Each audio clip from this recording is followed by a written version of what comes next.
Hey guys, and welcome to the video. In this video I will share with you my Twitch experience, what I've learned so far streaming on Twitch now.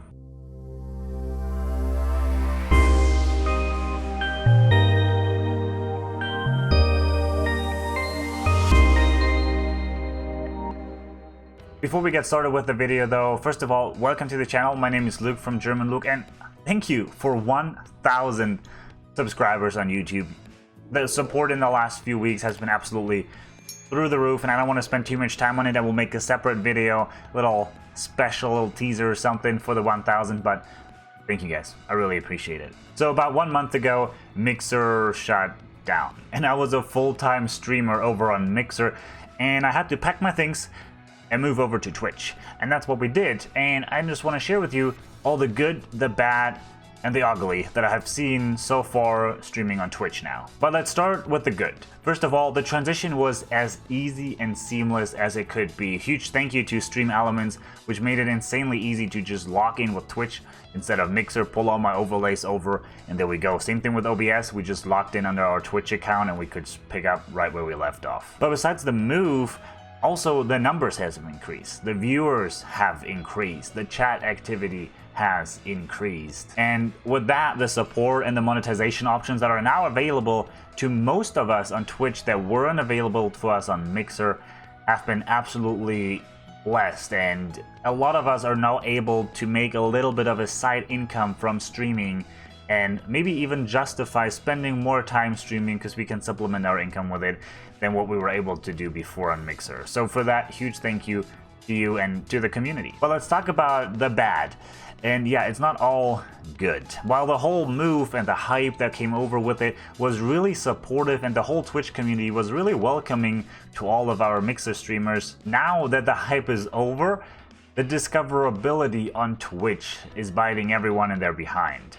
Discoverability on Twitch is absolutely non-existent, and for a lot of us, we now see a stagnation in growth. The hype is over, everyone knew, okay, we're all moving over from Mixer to Twitch, we're supporting each other, but now it's about a month has passed by, we have to fight our own battle. And for that, I recently had to find myself in the same situation that the growth has stagnated. I am going back to the roots, back to the basic. I'm picking a game and I'm just grinding the game category, making it to the top row of being the first streamer in the game category, and growing from there. The same way we approach it on Mixer, it's just a different platform, but the game is still the same. A good way to find out if a game is worth grinding out, so to speak, grinding out the game category, is Sully Gnome. I will link that down in the description, it'll be the first link.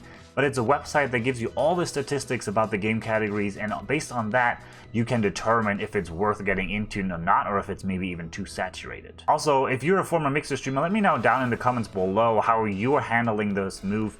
If you've moved to Twitch, or maybe you even moved to Facebook Gaming or to YouTube, let me know, I'm curious. And the last thing that I want to touch on is the ugly. Twitch is absolutely flooded with bots, view bot, follow bot, spam bot, chat bots, you name it, and it can get pretty extreme. I had a couple friends actually shut their stream down because so many bots like view botting were coming in, then a follow bot hit them, and it's a pain to get all these fake follows removed because it messes with the analytics, and you don't want to think Twitch that you did this on purpose, trying to manipulate and push your statistics. My number one tip to counter this as good as you can is to have a moderator or a couple moderators in your stream at all times, and be ready to ban people or ban these accounts that come in spamming websites, spamming different content creators links or anything like that, and just ban them. If you get hit by a spam bot, the other thing you might be able to do is to go into the followers or subscriber only chat mode, and then those are the only ones that can actually contribute to the conversation. If you get hit by a follow bot, there are tools out there that you can remove all these follow bots come in this one to certain time period. You get view botted, there's unfortunately not a lot you can do.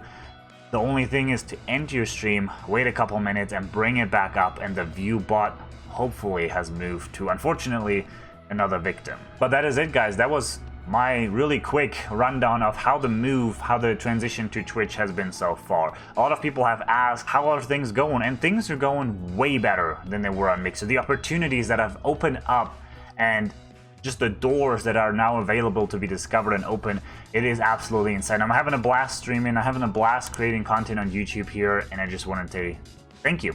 If you like the video, give it a thumbs up button. It helps with the YouTube algorithm. I stream every Monday, Wednesday, Friday, 10:30 a.m. MST. If you want to talk about anything streaming related, gaming related, hit me up. I'm more than happy to help you. And last but not least, if you just want to come by next Saturday or next Wednesday when the new video goes live, just make sure you hit the sub button with the bell so you get notified and you're right there. We often premiere the video together before it actually goes live and have a little conversation in the little chat box on the side while we're premiering it. It's always fun. Love to have you there. Hope you guys stay hydrated and awesome. I'll catch you next time.